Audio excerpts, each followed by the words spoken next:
Okay, as you can see, the second step is, let's say, the process of negotiation itself. That is, during the negotiation, as the first, let's say, point or tip, we say create a positive atmosphere quickly. You will have to first introduce the members in your team, or you will have to introduce yourself if you're not negotiating in a team, and then later you will have to break the ice. By breaking the ice, I mean to start talking about something so that everyone feels comfortable. So you, let's say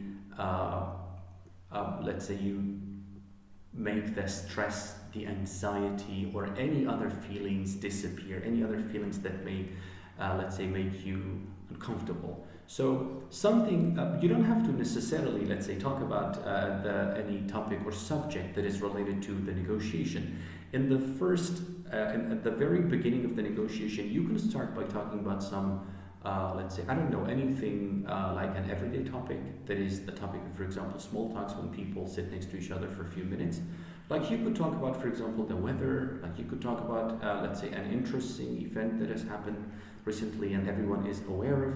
So that could help you, let's say, relax, and that will for sure create a comfortable atmosphere for both parties because the let's say, result is going to be, or let's say, is expected to be favorable for both parties. So it's important to be able to have this negotiation in an atmosphere that is relaxing and comfortable for both parties. And then we say respect cultural expectations of behavior. It is important to identify the culture. Sometimes negotiation is between two international, for example, companies. Sometimes the negotiation is between two, let's say, groups. Between two parties from two different cultures, and you will have to know that sometimes some things that are decent, that are agreeable in, let's say, one certain culture may not be necessarily the same in the other one. So it's important to try to identify these, let's say, cultural things, these cultural, let's say, expectations in order sometimes to avoid any possible, let's say, offense or insult. And also something else, especially when we're talking about business, is business cards. In some cultures, it's very important to exchange business cards. So you will have to know whether that is important or not. Even the way that you give the business card to someone is very important. Like in some cultures, a business card is exchanged using both your hands. So there are some cultural things that you will have to know about the other party. Well, the third point is establish a framework, agenda, procedure, and roles. Of course, the agenda, the details that are going to be discussed, the procedure, the strategy things, the roles of the people have been, let's say, assigned before, have been decided about before. And at the very beginning of the negotiation, you will have to, let's say, mention them, you will have to clarify them so everybody knows exactly what is to be negotiated. Let's say what the source of, as I said, the disagreement is and who's supposed to do what.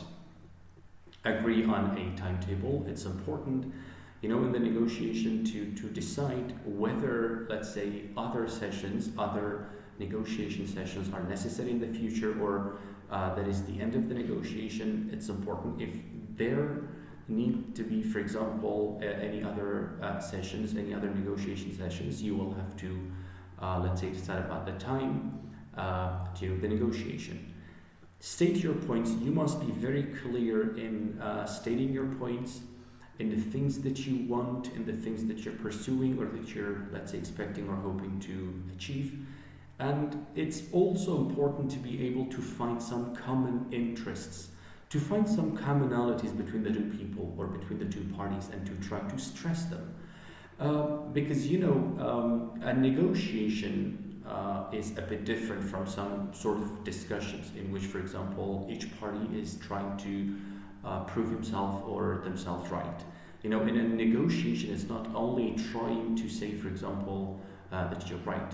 You are seeking mutual benefit. This is the ideal way.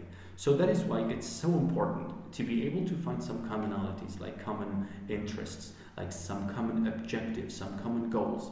Because when you realize that there's a goal that is common for both parties, then that will make you accept the thing that I mentioned as give and take more. So you may be able to give more sometimes when you realize that in order to gain or achieve one, let's say, certain goal that is common for both parties, you are more willing to, let's say, give or make some sacrifices.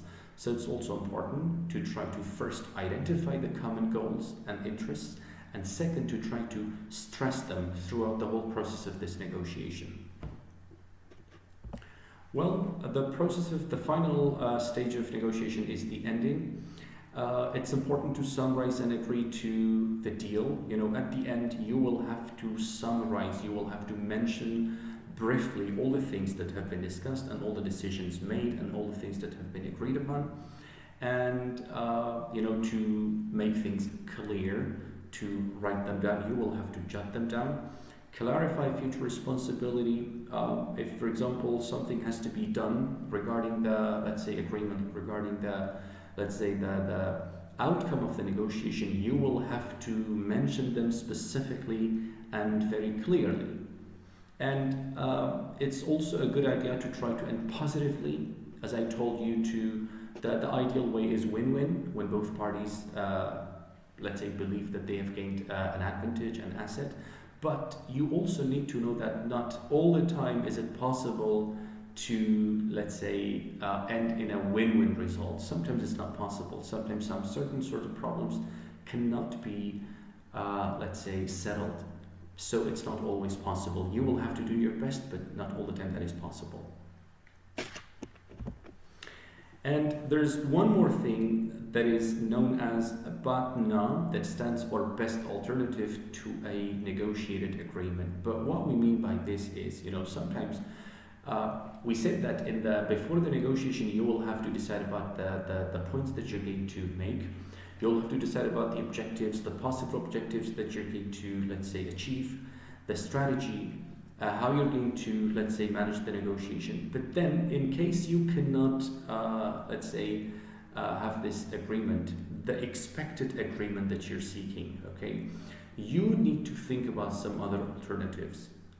So you will always have to be prepared. Like, for example, you have mentioned some certain objectives to be achieved, but in case that's not possible because of any reason, you will have to have some, let's say, alternatives. So it's always a good idea to think about the alternatives before you start the negotiation, and then you will have to keep them until the very end of the negotiation, almost the end of the negotiation, when you feel like an agreement cannot be reached, or at least the one that you expect cannot be reached.